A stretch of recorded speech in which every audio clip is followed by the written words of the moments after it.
যোৱাকালি এটা secret information আছিলে 21 তাৰিখে সন্ধিয়া সময়ত ইভিনিং টাইমত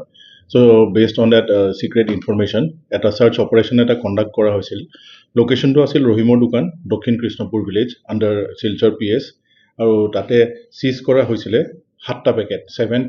packets containing 70,000 suspected yaba tablets আৰু যোনটোৰ গ্ৰছ ৱেইট এৰাউণ্ড 7.6 kg আৰু এই কেছৰ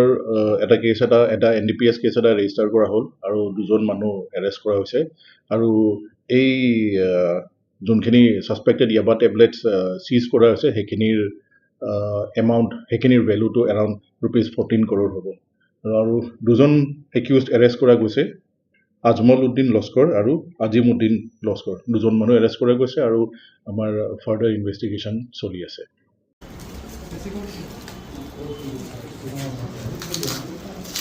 Thank you.